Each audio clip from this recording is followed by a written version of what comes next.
And so, yeah, in addition to community and fandom, TikTok has seen the rise of the influencer. And obviously, that's been a key component to EOS's marketing success.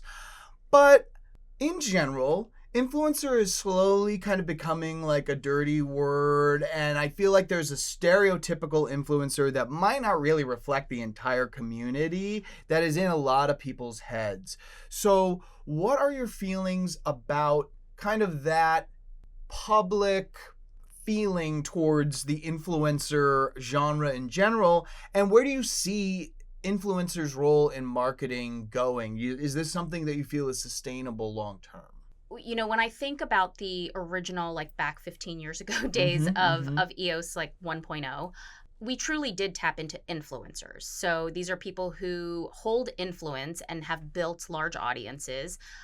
And yet today, really the term that we use is creator. And I Ah, know yeah. there's been a lot of conversation in the industry about sort of influencer versus creator, but we really believe in that. And for us, the difference is that our creators aren't necessarily only people who have large audiences of people who they influence. Mm-hmm. They create with us. Oh, They that's help cool. us. They co-create stories and narratives, and sometimes, in some cases, help influence the way that we generally do our brand strategy and communication as well. There's a lot of like kind of two-way back and forth that we're learning from each other.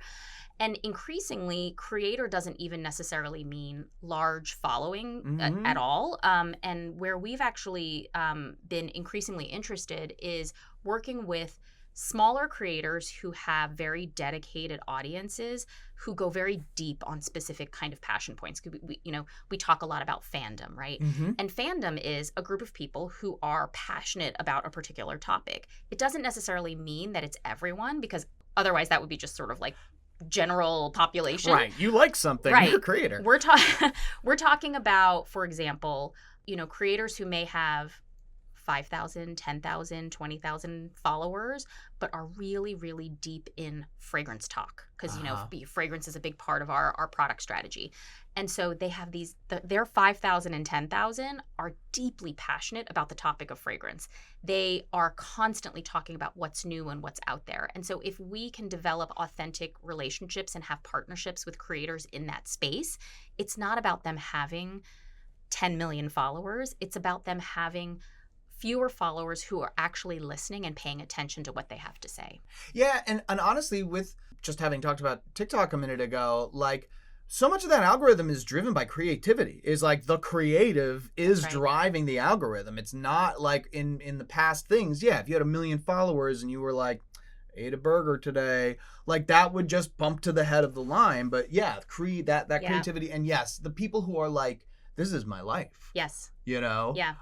Yeah, that's such a great insight. It's so true, because I do think that one of the unique things about what TikTok created was a democratization of an algorithm that allowed anyone who has Yeah. an interesting way of telling a story to be able to reach many, many more people who tell that story. You could have one follower and be somebody who reaches millions of people if you have an interesting way to tell your story. We actually had an example of, speaking about our lotion. Our lotion has like a pump, right? Yeah. Yep. And sometimes if you use the product really quickly, the pump can't keep up because the product isn't kind of like settling down and then Right. and Right. all Right. that. Right. So people were actually, they love our product so much that they were taking an X-Acto knife and hacking apart the bottle in order to basically, it was Oh scary. my It was very God. scary to watch. They were hacking apart the bottle so they could scoop out what remained stuck to the sides or at the bottom and then stick it in like a yogurt tub or something like that, And so we're sitting here watching this happen, and we're thinking, you know what, we've been working on a prototype for a new type of like cap and the cap basically helps you get all the product out. And we only had like 20 pieces of a prototype, not produced, Right. not sent through the supply Proof chain, of concept type stuff. total R&D type stuff, Right.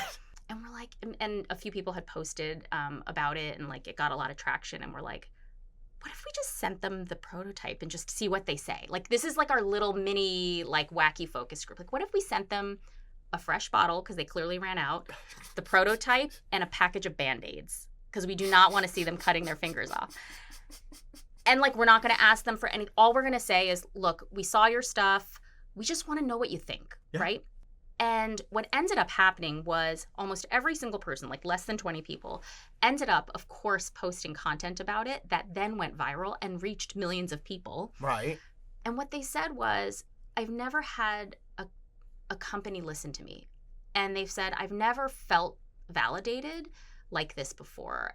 You know, someone said, like, any other brand would have blocked me for saying these things. And instead, EOS created something for me. They listened to what I had to say and created something that I could give them feedback on. That is a modern day creator. That's a modern day, you know, influencer. Yeah. It's somebody who can tell a story that reaches a lot of people, but it's not about them being famous or a celebrity or having 10 million followers, like, you know, or anything like that. It's having something interesting to say. And so we take a lot of that way of thinking and we bring it into the work, and we think about, like, it's not about the size of the audience. It's about the quality of the narrative, the quality of the storytelling, the quality of the engagement, and the partnership that we can have with individual people. And that's why I believe that the future of the creator economy is only going to get bigger and brighter, because it's really in the hands of so many people. You know, you're pretty good at this marketing thing. It's new to me, actually.